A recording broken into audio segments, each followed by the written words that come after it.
Hello, hello, hello, hello, everybody. I am so excited. Today is Monday, and you know what that means. We are hosting Brilliance on another Monday, and we have such an amazing guest.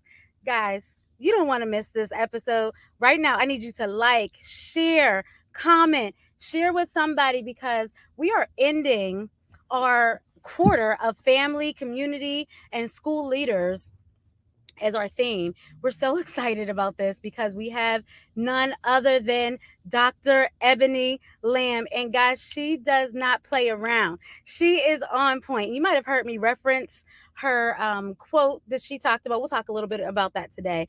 Back in May, when we were talking about culturally responsive teaching and equitable teaching, she is an advocate. She is an educator. She has been working for the school system, and I love that she really pushes and drives people to be culturally relevant, to make sure that we are doing what's best for the whole child. Listen, you can't get any better than that. So I want to bring up to the stage none other than my guest, my friend, Dr. Ebonie Lamb. How are you? Say hello to the people. I can't hear you if you're talking, though. Um, There you go. okay, can you hear me? Yeah, say hello to the Oh, people. hey, Queen. Thank you so much. Hi, everybody. Thank you, Queen, for having me on your show. I'm so excited to be here and talk about CRSE and transforming education, transforming our schools to help our Black students, or I say, or students who have been historically excluded from the Mm, decision-making process, not just mm, our marginalized students, but our students have intentionally, and their families have been intentionally excluded from the decision making process. I need you to just keep going. Say more about that. They have been intentional, like, listen, historically Yeah. excluded from the Yeah. decision. What does that mean? Yeah. So often we hear, well, our Black students or marginalized students, we have to help these students. Um, I don't consider myself an optimist or a pessimist. I consider myself a realist. So our kids or Black students have been historically, from before before we were even born, historically excluded from any decision making process regarding school, the purpose of school, the meaning of school, the relevance of school, how school operates for us as Black individuals. Mm, I love it. I love it. Where did this come from for you? Let's talk a little bit about your story. Where how, Yes. yes. So I have different many stories in my 20 years of teaching, of being a teacher, um, mostly in a public school, mostly being a special education teacher.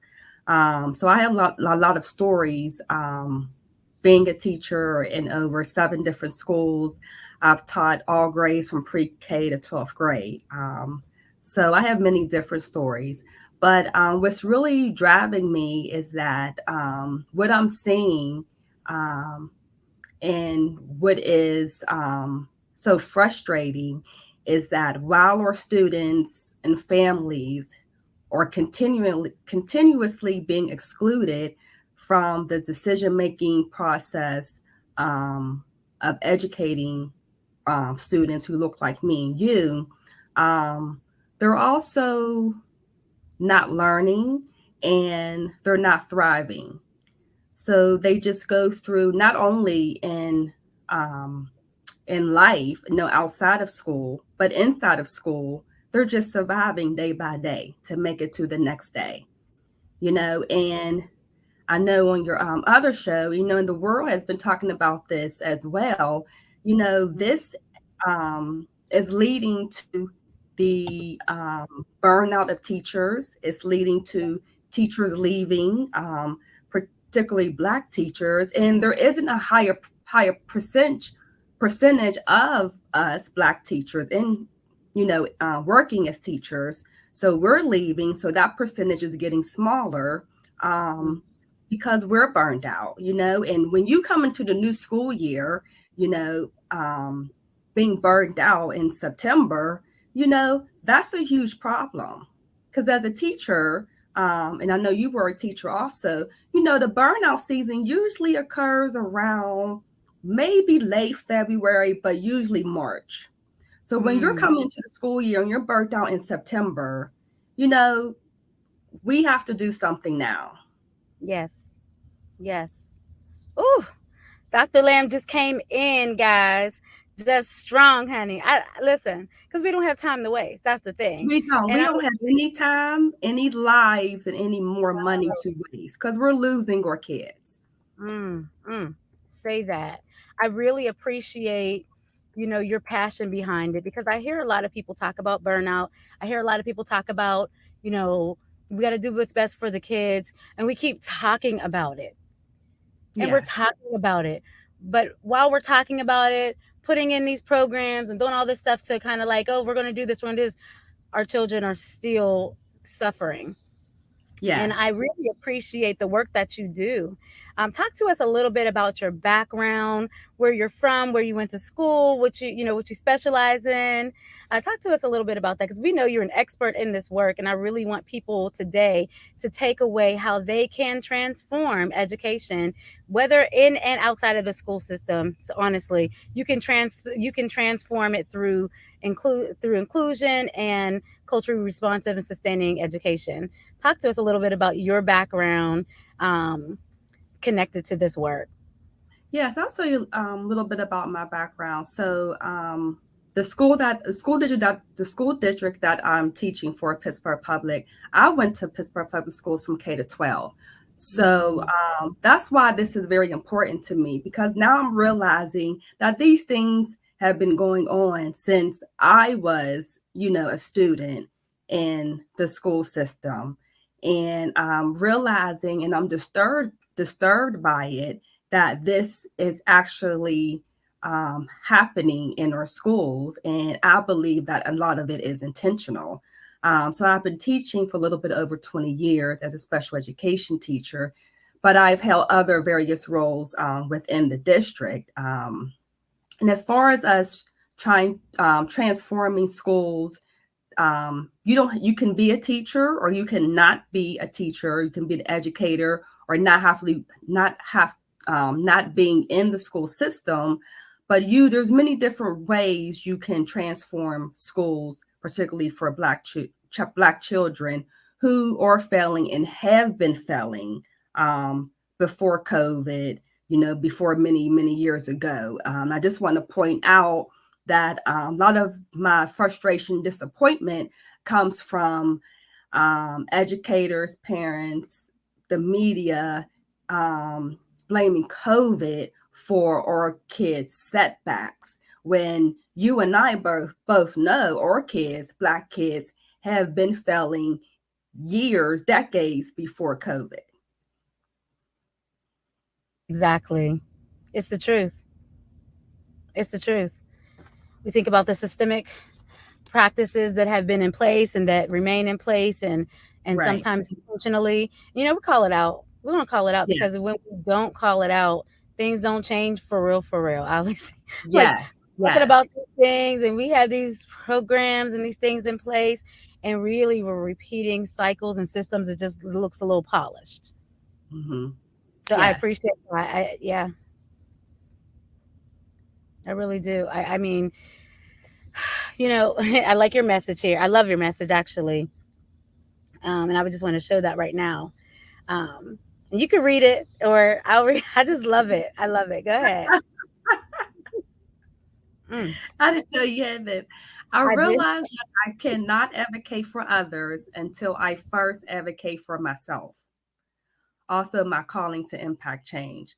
Our lives begin to end when we start to stay silent about the things that matter.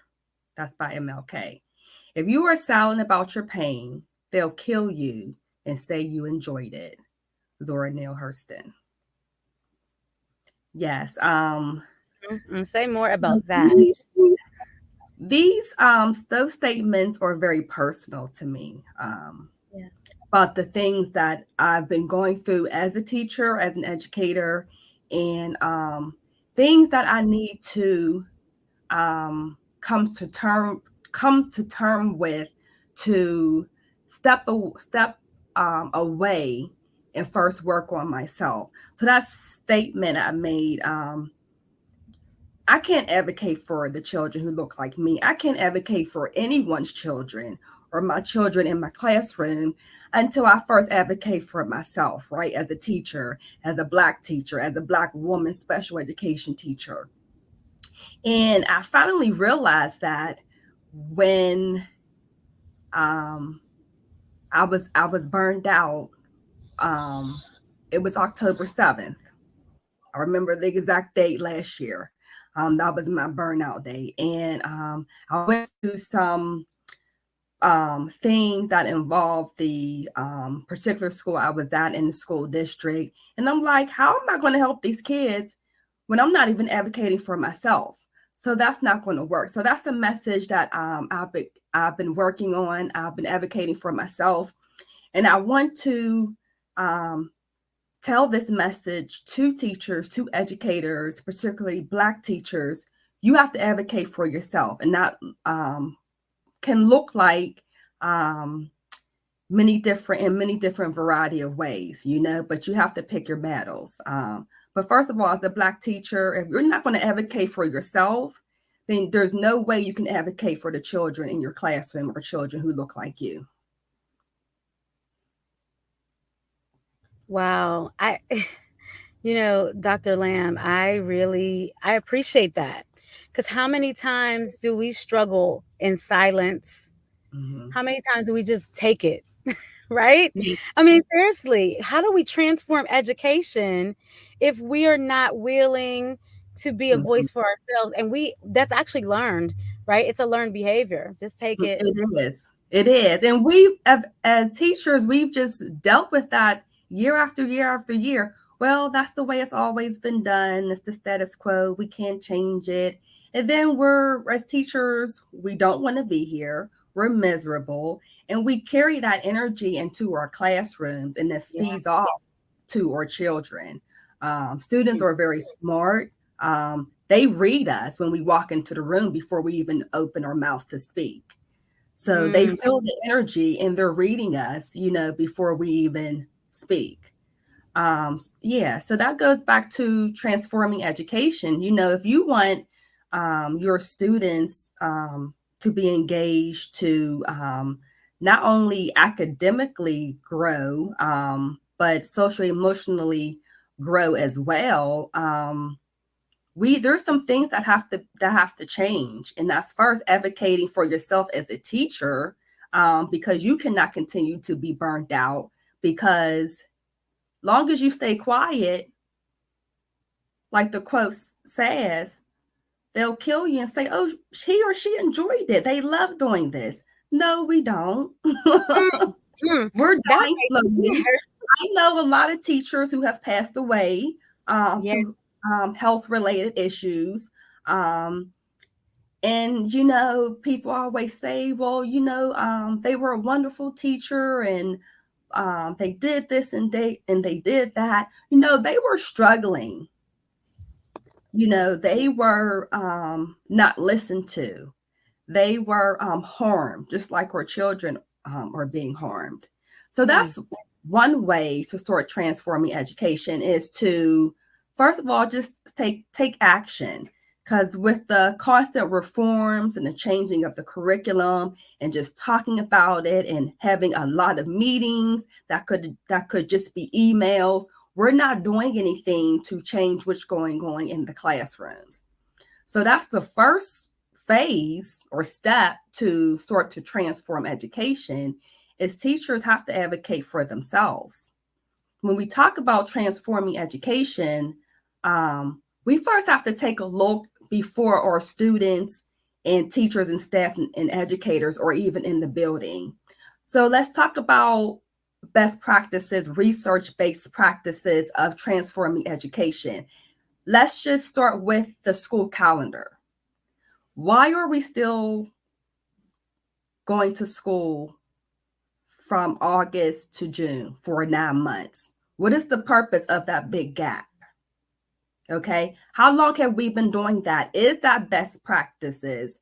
When school districts and schools, they're spending a lot of extra money for summer programs, right? So let's look at the summer programs. So we have these summer programs with all these, they're um, very good, very rich extracurricular activities that our students aren't really exposed to during the school year, right? Which are good activities and also enrichment academics activities to be included in too. So during that summertime, everybody is able to participate through the summer program or summer camp, if you want to call it that. It doesn't matter if you're so-called labeled general ed. If you have an IEP, you can participate. If you're gifted, you can participate. Everybody participates. But when we go back to school in August, it's like there's two different school systems. We have the school systems. If you don't have an IEP, we have the school system where you do have an IEP. And now everybody can participate in the same activities and the same academic programming. And we're all separated into different classrooms, into what classes we can participate in and what classes we can't participate in. So let's talk about that part. Let's talk about, why are we just still going to school for 9 months? Do we have a need for that? And then we talk about, well, there's a learning loss. Well, of course there's a learning loss, because students have been out of school for 7 or 8 weeks. And then we play catch up from September to December, trying to teach what they were taught last year that they didn't get. So each year they're becoming more and more behind.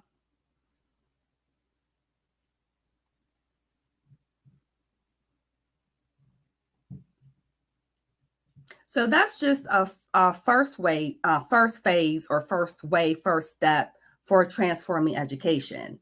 Um, we could go further into that and talk about another step or another phase where we talk about the academics that are provided for students.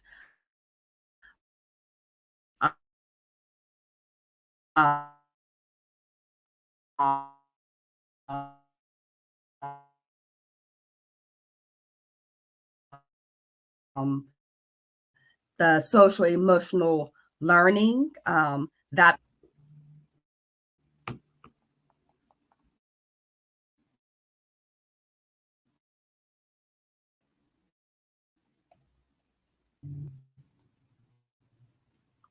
think it cut off.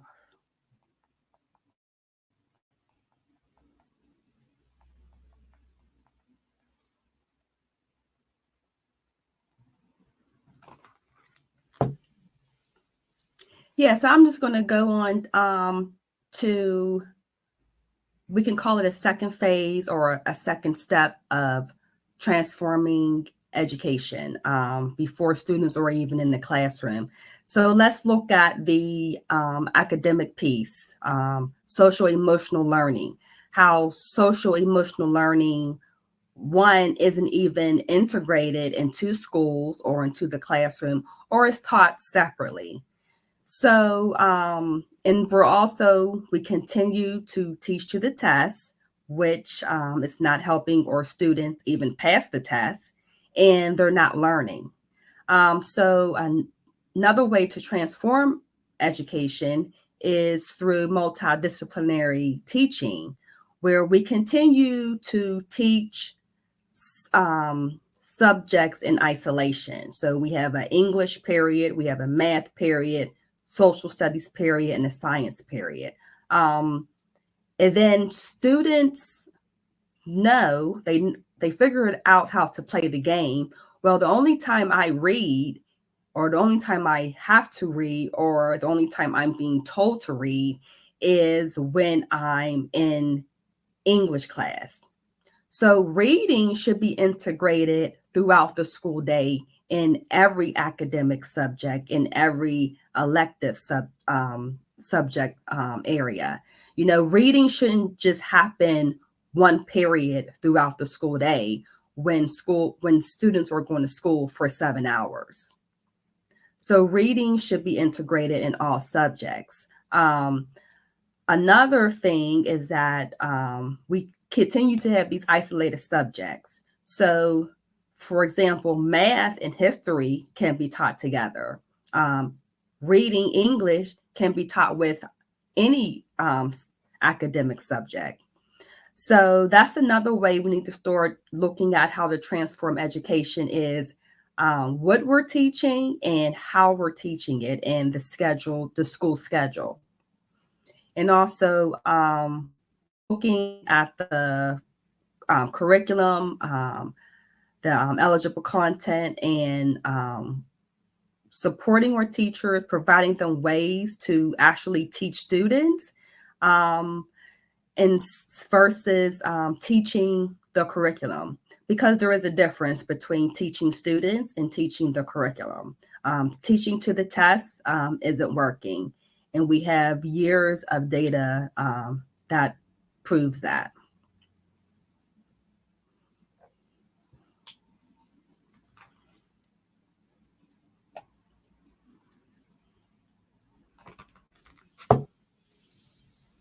I'll go on to another step or phase, we can call it, for transforming education, is where we talk about our grading policies.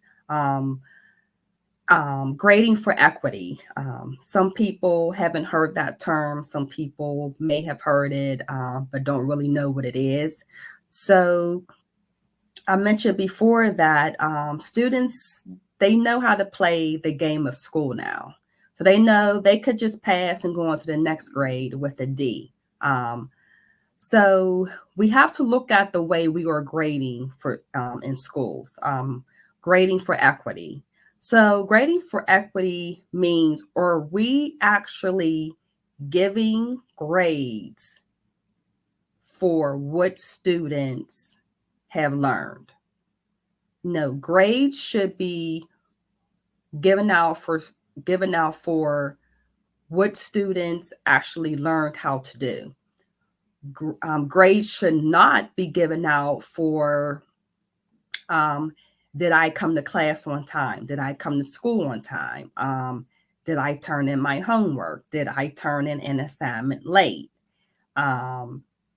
Grading for equity is not extra credit.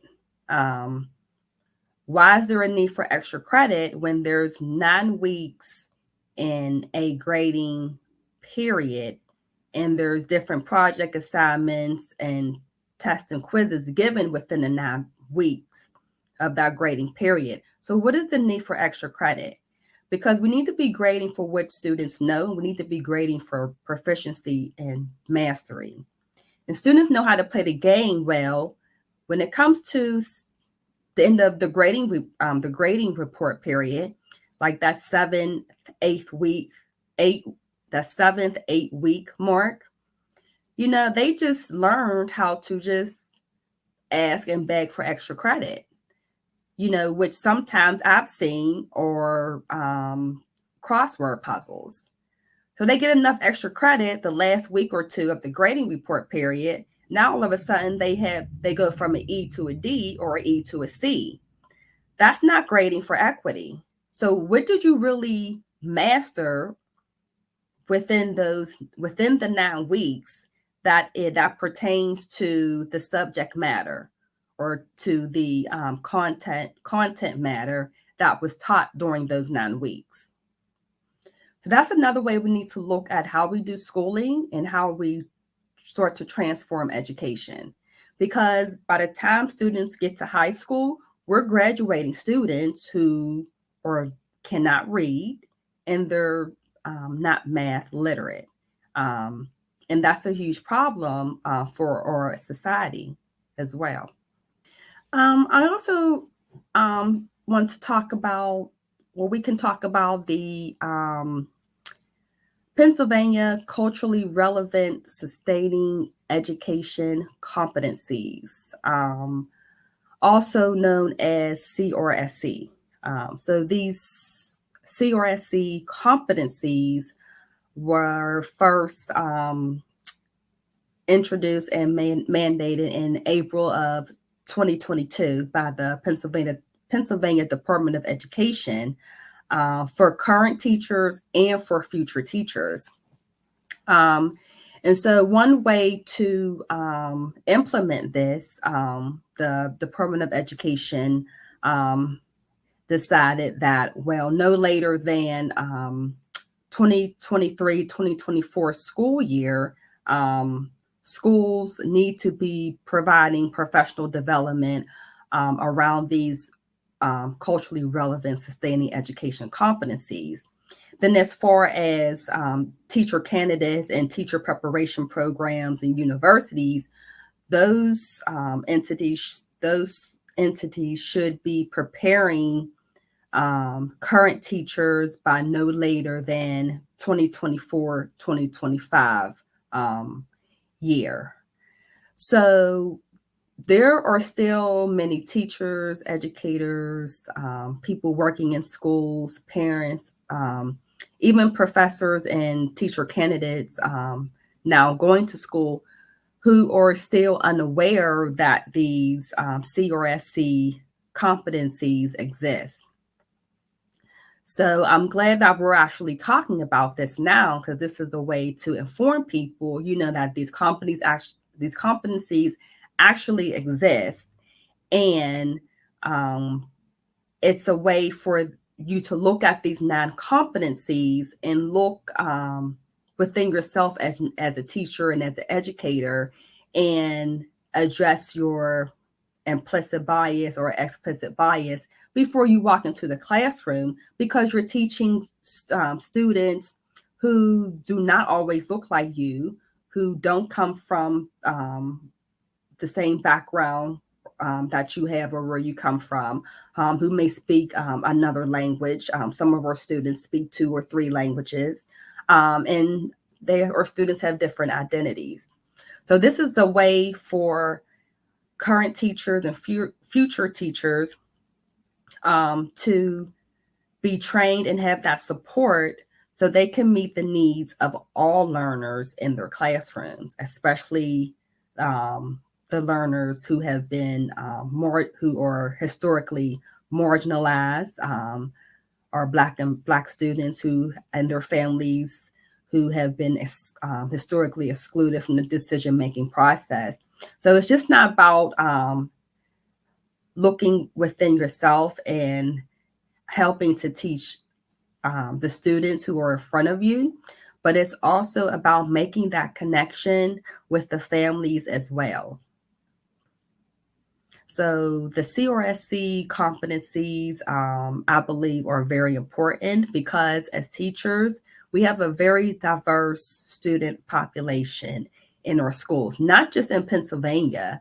CRSC competencies can and should be used for all teachers, all educators who are educating students.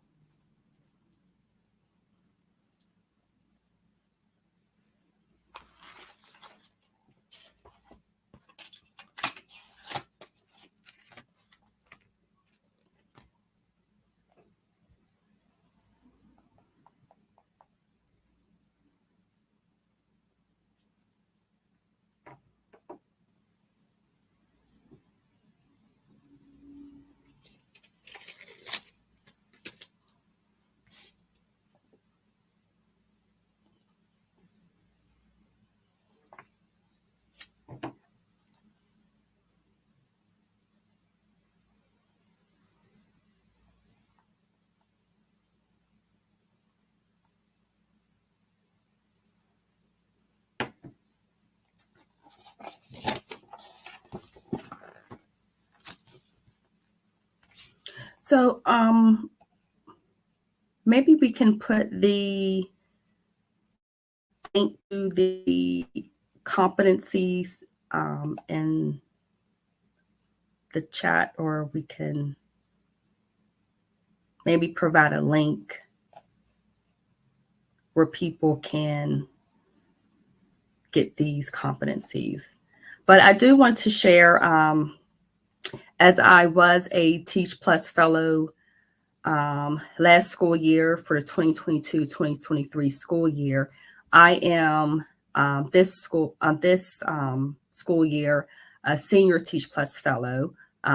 So last school year, I was a part of the culturally affirming schools work group, and based on the CRSC competencies that were mandated by the Pennsylvania Board of Education, our group worked together to go through those competencies and really unpack those competencies so we can tell teachers, parents, and caregivers of students, what the competencies are, why the competencies are important, and what the competencies really mean, and also provide teachers and administrators and staff members some suggestions and resources. So I just want to hold this up. I don't know if you can see it, but it's called,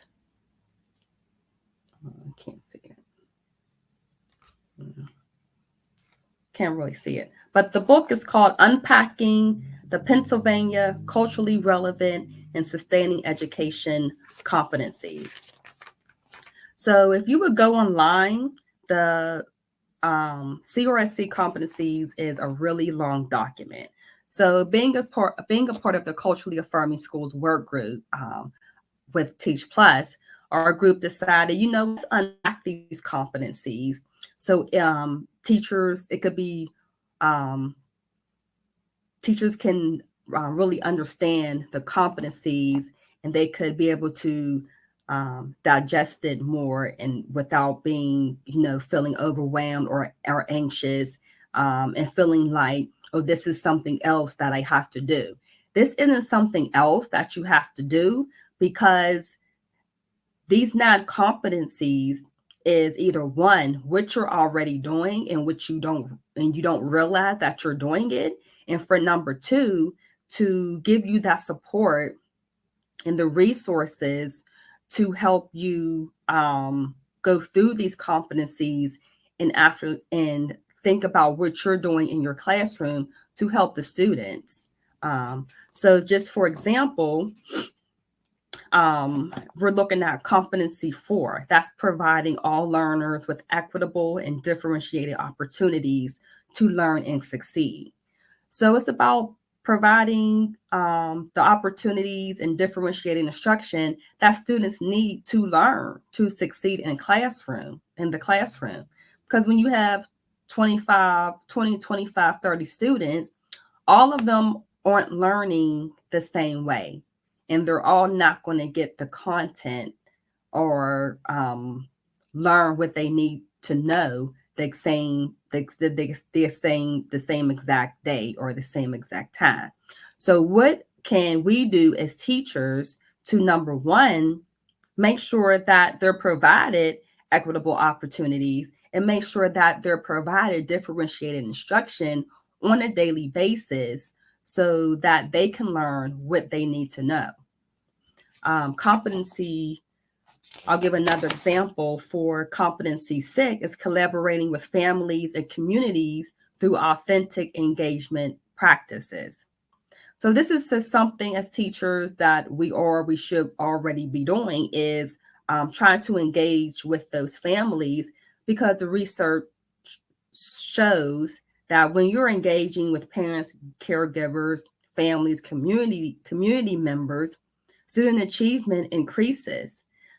So success occurs when there's trust and relationships between school, the home, and the communities.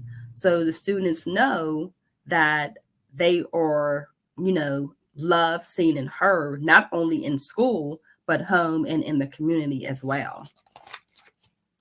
So even though this was implemented, mandated in Pennsylvania, this really, the CRSC competencies can and should be used by all teachers and all educators.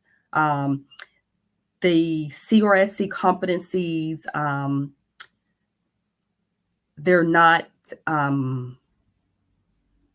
competencies that we're not teaching students what to think and how to think.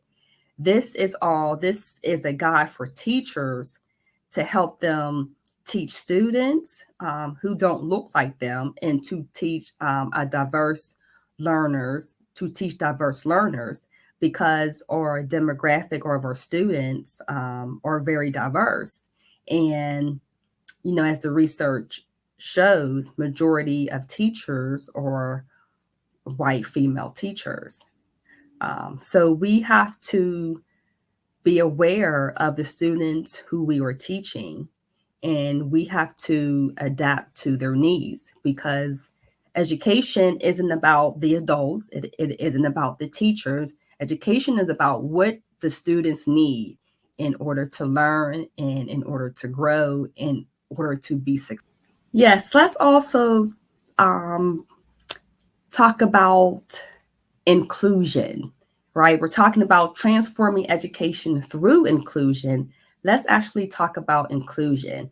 So, the special education teacher, um, that's a big word, inclusion, because we want to include our kids who have IEPs. We want to include our kids who are labeled with a disability.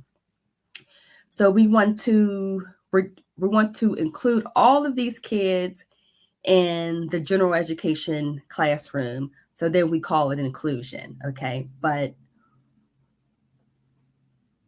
I started questioning, inclusion. I'm asking the question, is this really inclusion?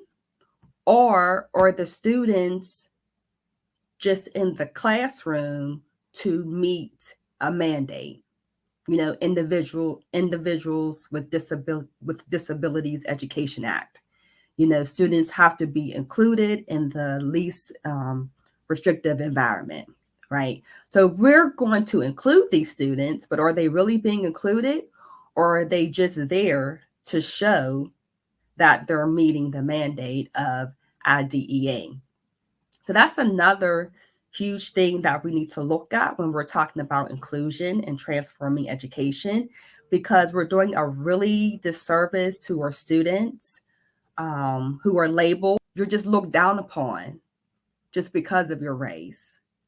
So I think that relates to the CRSC, just having high expectations for your students, for number one, being able to connect with them for number two, just by talking to them, seeing what their interests are, not only focusing teaching academics, and then as a teacher, you have to be able to take a step back and, reflect on yourself, and reflect on your own cultural lens. Even if you're a Black or a white teacher, doesn't matter what race you are, because you're teaching students, especially now, you're teaching students who don't look like you, who don't come from the same background, who don't come from the same culture, who don't have the same identity. So you have to be aware of that. So you have to look at yourself, and you have to, first of all, acknowledge that this is true. You're teaching diverse students. So you're not actually teaching yourself. So as I said previously, education is not about the adults. It's not about the teachers. It's not about the administrators. And sometimes as adults and teachers, we lose sight of that, because we make decisions based on, okay, well, what's best for me? What's best for the adults? When no, education is for students. So we need to, one way to transform is to stop making decisions based on what's best for us as adults. We're not in school. We need to make decisions on what's best for students. And that's one way how we're losing students, because decisions are not being made to meet their needs. And that can be something as little as how we do scheduling in schools. A lot of the time schedules are made based on the preferences of adults. That doesn't make sense. Something as little as that. And then we can go bigger based on the decision of the 9-month school year. Why are we going to school only from August to June? Why do we keep doing that? So we need to start making decisions that are best for kids and not best for adults. So some adults need to get rid of their egos and some of their big titles, which don't really mean anything, especially when you're not in the classroom teaching students. And the whole system, and I love the way that you're being brutally honest, and pushing for change. We really do have to think about students first, who we serve first. I really appreciate that, and I think that there are many teachers out here trying, just like you, teachers, educators, out in consultants out here really trying to do what's best for students, and they're becoming burnt out. I thought it was really interesting something you said earlier around your burnout date was October 7th, how you remember Last that year. so Yeah. vividly. And I think that speaks to the testament of the great of how we um, get what kind of teachers we get. We have a lot of good teachers who might um, not might who have the answer for change, or work together have change, but we also don't treat them and give them the respect needed or the time and energy that they need to really do this work, and they begin to start to fall away because of the systemic things that you just mentioned. But you know what I like that you said in your whenever I asked you previously, you talked about how you had a really good teacher, and how she started your journey from like pre-K. Like you knew you were she planted a seed in you in Hmm. pre-K. And I He thought did. that was like powerful of how the power we have as teachers. And so Mm. if we shift our power, right? If Mm. we shift our power from, like you said, in the education system, egos and titles and things, to the power to really just make sure Hmm. that we're planting seeds and setting conditions that matter, that really resonate with how our children will walk out successful, happy, engaged, feeling like their culture, they feel like their culture is represented in everything that's happening. We really have we start to build up teachers to set those seeds, to place those seeds. And you had on here, you had some not so good teachers Yeah. in middle school who sat in front of projectors and writing on the transparencies, talking about math, but you know you're seeing it now still, and even Yeah. after all this innovation. Say just a little bit more about your journey that you're on now, um, who how you're surrounding yourself with unapologetic, people who are willing to stand out in a change. Why is it important to do that? Yeah. And as a teacher, it's where I'm at in my stage as a teacher, it's getting very hard to keep going on. And I like what you said about my pre-K. She had that power to plant that seed because she really did. And I didn't realize that. Like, wow, because I always wanted to be a teacher. Um, but yeah, I guess she really did. And she really started my journey. Um, and then, so I want to talk going back to the teacher that I've had, because, I was in elementary and middle school in the 80s and the 90s. And well, before I say that, my history teacher used to always, and this goes back to the CRSC, communicating with and engaging with families. She will always engage with and call and write these notes to my mom. So there was always like engagement with my parents. Okay. So I think I also knew, like, okay, well, they're on the same page, but I really didn't understand what that meant because I was in pre-K. So that goes back to the CRSC too, engaging with parents and communities and families.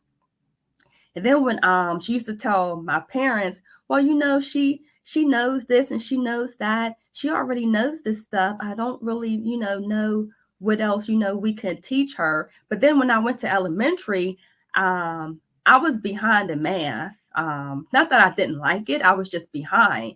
And I started reflecting on my education experience in elementary, middle, and high school. The teachers, they stood in front of that projector.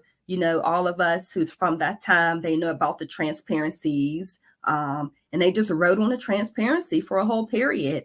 And what disturbs me and what just baffles me and what just blows my mind is that today in 2023, there are teachers still doing the same thing that was done to me or done to us back in the 80s. And then you wonder why there's a so-called achievement gap. It's not an achievement gap, it's an opportunity gap. Like, how are you still teaching the same way today in 2023 that I was taught in the 80s and in the 90s? It just doesn't make sense. So once again, we have to start doing what's best for students and not doing what's best for teachers, for adults. Like, that should just be an eye opener to teachers, students, and parents and caregivers that we're still teaching the same way that we did from 20, 30 years ago.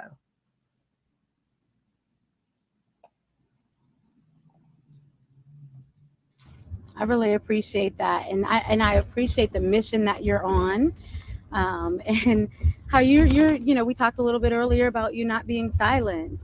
I will not be silent. I will always listen. Let me say this. I think this after COVID, after we talk about COVID a lot. You talked about that earlier. Mm-hmm. Everyone, but we have had situations far before COVID within our school Mm-hmm. system, and I think that though what we can say positively about after, um, and you guys can't see me, that's okay. Here we go. What we can say positively about after COVID is that a lot of people, more people, are standing up. A lot of innovation is happening, strategies. People are like, especially educators, they're like, what are some other ways that I can educate and figure out how to change some of these systems that are most times intentionally, they stay in place. And I love the mission that you're on, to not be silent, to not be complicit. Talk to us about your mission. Oh, my mission. I think my mission and my purpose um, goes hand in hand. I'm thinking about my mission and my purpose on a daily basis as I am still in this unbelievable, corrupt system. And my mission is to disrupt loudly to the oppression and inequitable practices that have been going on for years before I was even born. And it just keeps going on. So um, that's my mission, that's my purpose. I'm constantly thinking about it daily, day and night. Definitely not only to provide supports for our students still in this um, oppressive system, but to working on ways to get them out and get them into a school environment that is nurturing, caring. And I was talking to a parent yesterday. She made a comment that schools should feel and look like home away from home, right? And right now, it's not. Schools are very um, similar to prisons. Prison, you're a number, or students are numbers. They're categories. You're either proficient, advanced, basic, or below basic. You're a number. You know. So there's a lot of ways. There's some similarities between schools and prisons. Um, but yeah, that's my mission. That's my purpose, is to disrupt very loudly, not to stay silent. And our kids, they need our help, especially our Black kids, the kids who look like me.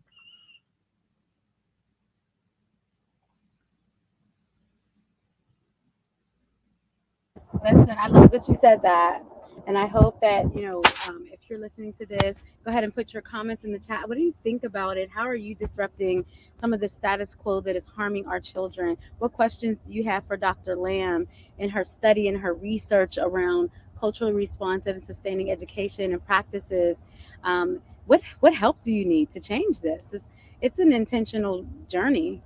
It really is, right, Dr. Lamb? Like, it's an intentional It journey for is. us change things that we have been just so used to doing and falling into Mm-hmm. the way of the world. And I need you all, go ahead, and what questions do you have? I appreciate you all in the chat, comments. Please share this. Please share your thoughts. I mean, it is work that must be done. And I appreciate Dr. Lamb's um, your passion for making change and unapologetically, like, Mm-hmm. honestly. And I thank you for thinking about our children, all of our children. And then you talked about it so wonderfully earlier about how our children are not our children that are our children that don't get to be a part of that decision making process and that are Right. marginalized so often. And change is here because we said it's going to be here. So we're going to be those brilliant educators. Dr. Lamb is a brilliant educator. What final tips, what final words did you want to say to our audience concerning how to transform education through inclusion and culturally responsive and sustaining education? Yes. I want to first tell any teacher, especially new teacher, because I know it can be very. Is I couldn't even be a new teacher right now. But first of all, you have to advocate for yourself. You have to pick your battles, but advocate for yourself. Stand up for yourself. You can't do that. Um, you can't take care of children until you first take care of yourself, right? Because if something happens to you, you know, that school, you will be replaced the next day. There will be another human being in that classroom to replace you. So your family, you can't be replaced at home. So my advice to teachers, educators, to take care of yourself, because your family cannot replace you, your school can. For number two, the CRSC competencies can be overwhelming, but like I explained before, um, as teachers, we are doing these things. We're just probably not aware of what we're doing and how much of the non competencies that we are actually doing to help our students and to serve our students. But if you need some more guidance and support, I can definitely help you with that, even though they're mandated in Pennsylvania. All teachers should be culturally, aware and supportive and responsive for our students. And also, I want to let teachers know that as teachers, you do have the power to make change within the education system. And as I stated before, as a Teach Plus Fellow, one of their mission is to empower teachers, and they teach teachers about the policies and that go through, the Senate and the House, and how you can get involved in that. So as a teacher, you have to be educated about the policies, what's going on, because the people who are making these mandates, laws, and changes, these are people who have never not only been a teacher, but they've never stepped foot in a public high needs school building. So, as teachers, we have the power. We can get involved in these policy issues. We can talk to our representatives and our senators. So, we have the power, and you need to know that as teachers. I absolutely love that. I'm so glad you brought that up. I've had an opportunity to hear Dr. Lamb speak, even in our Teach Plus fellowship, and it's just so powerful. The compassion she has for this work and how she does really advocate, and she has programs and things that she's working through to support others through the CRSC, and I'm really excited about that. I'm excited about what's to come with that, because you're not in this alone. So thank you, Dr. Lamb. We appreciate you being here. We appreciate your Thank you. insight and your knowledge, your passion, your authenticity. And so let's continue to do this work, guys. You are not alone in this, and we are changing the face of education. Remember, everybody educate. As I'm the lead consultant for that, we believe that everybody is educating somebody somewhere, but we must do it with excellence and equitable practices and become those brilliant educators that you really are. You just need to unlock it. Brilliant educators where you can create winning classrooms in and out of the classroom. Like it's even at home. So family, community, parents, you are a part of that. You can have winning classrooms right in your home by making sure that your children are getting that you're feeding, that you're seeding into them at home and teaching them the values and skills, and being a part of your child's school life, right? So I Right. just want you all to make sure like you can be a part. Don't just drop them off. If you don't see your teacher, your child having what they need, use your voice. Use your voice. So I'm excited to end this session of the season, quarter 3. Dr. Lamb, thank you for ending us with us strong.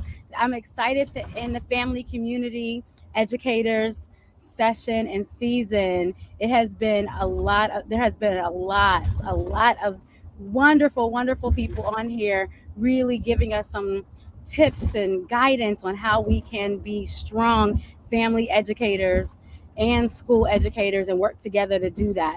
And so next month we'll be starting something new. We'll be on just twice a month. And we will also be introducing our podcast and talking to more brilliant educators and talking about just what Dr. Lamb talked about. And she will be back for a part 2. Do not Thank you. worry. She will be back with some teaching some lessons and things, because we want to make sure that you are equipped to do the work, and you deserve to have that. And our children deserve to have you equipped so that they can thrive in and out of the classroom. All right, guys, we appreciate you listening and watching. We hope that you will share this out. If you need to, if you need professional development, coaching, we are available for you. So, how can we get in contact with you, Dr. Lamb, before we go? You can get in contact with me on my LinkedIn. I don't know if Wonderful. you have a I will put it, actually, I I can think put it's it in on the, okay. yeah, let me see if I have it on here. Is it on here? I'll put it in the chat, guys, for you all to see. I'll put it in the comments, actually. Yeah, it's not on Okay. here. I'll All pull right. it Thank up. you, Yeah, Queen. Thank you for no having me. I really do problem. appreciate it. Absolutely. It was my pleasure and my honor to have you here and to share your expertise. We'll see you back soon for some other segments. So have a wonderful, wonderful, wonderful day. Say bye to the people. Bye, Bye. Thanks, Queen. everybody. Thank you. Thank you, Dr. Lamb. All right. Bye.